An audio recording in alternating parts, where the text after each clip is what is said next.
To అని daily vlogs. ఈరోజైతే నేను మీకోసం మంచి చికెన్ ఫ్రై రెసిపీని తీసుకొచ్చేసాను. ఇదైతే చాలా ఈజీగా చేసుకోవచ్చు, అలాగే చాలా టేస్టీగా ఉంటుంది. మీ ఇంటికి ఎవరైనా వస్తే మాత్రం ఇది తప్పకుండా చేసి పెట్టేయండి. మీరు చికెన్ చేయాలనుకుంటే వాళ్ళైతే ఫిదా అయిపోతారు ఈ రెసిపీకి. మరి లేట్ చేయకుండా రెసిపీ చూసేద్దాం. ఫస్ట్ అయితే బోన్లెస్ చికెన్ని బాగా కడిగి పెట్టేసుకొని దాంట్లోకి ఉప్పు, పసుపు, కారం, పెరుగు, అలాగే అల్లం వెల్లుల్లి పేస్ట్, గరం మసాలా, ధనియాల పౌడర్ వేసుకొని మంచిగా మిక్స్ చేసేసుకొని పక్కన పెట్టేసుకోండి. ఈ మిక్స్ చేసుకున్న చికెన్ని ఒక 3-4 గంటలు మంచిగా పక్కన పెట్టేసుకోండి.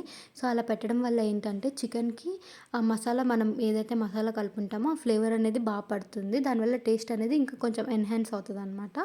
తర్వాత ఇక్కడ నేను ఏంటంటే కడాయి పెట్టేసుకొని ఆనియన్స్ వేసేసుకున్నాను. తర్వాత పచ్చిమిర్చి వేసుకున్నాను, పొడుగ్గా కట్ చేసేసుకొని. ఇప్పుడైతే ఆనియన్స్ గోల్డెన్ బ్రౌన్ కలర్ వచ్చే వరకు ఫ్రై చేసుకోండి. తర్వాత కొంచెం అల్లం వెల్లుల్లి పేస్ట్ వేసేసుకోవాలి.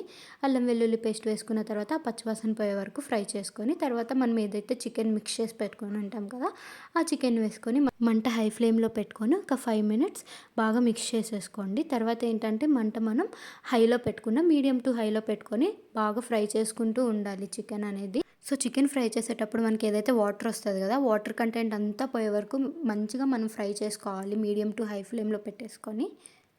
ఎవరైనా సాంబార్లోకి, రసంలోకి ఇట్లా సైడ్ డిష్గా చికెన్ ఫ్రై పెట్టుకొని తినాలనుకుంటారు కదా, వాళ్ళకైతే ఇది చాలా మంచి రెసిపీ అండి. తప్పకుండా ట్రై చేయాల్సిందే మీరు.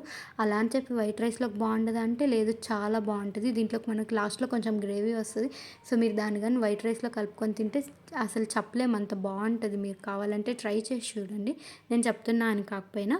ఇప్పుడు ఏంటంటే మీకు కావాలంటే కొంచెం కరివేపాకు, అలాగే పుదీనా వేసుకోండి. మేమైతే వేసుకున్నాము, మాకు ఇష్టం కాబట్టి ఆ ఫ్లేవర్. సో కొత్తిమీర కావాలన్నా మీరు వేసుకోవచ్చు. వేసుకొని ఇంకా మళ్ళీ మంచిగా ఫ్రై చేసుకోవాలి. ఇంకా లాస్ట్లో మీరు దించేసే ముందు సాల్ట్ అది చూసేసుకొని కొంచెం యాడ్ చేసుకోండి. మాకైతే కొంచెం సాల్ట్ తక్కువైంది.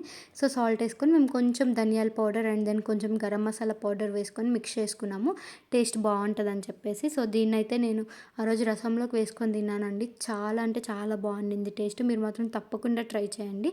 మీకు గనక నేను చేసిన చికెన్ ఫ్రై రెసిపీ నచ్చితే సబ్స్క్రైబ్ చేయడం అసలు మర్చిపోవద్దు. అలాగే పక్కనున్న బెల్ ఐకాన్ని క్లిక్ చేయండి.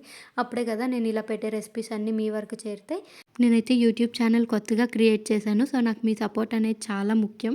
మీకు కనుక వీడియో నచ్చినట్లయితే కింద కమెంట్ బాక్స్లో కమెంట్ చేసేయండి. సో ఈ వీడియో ఇంకొంతమందికి రీచ్ అయ్యే ఛాన్సెస్ ఎక్కువ ఉంటాయి.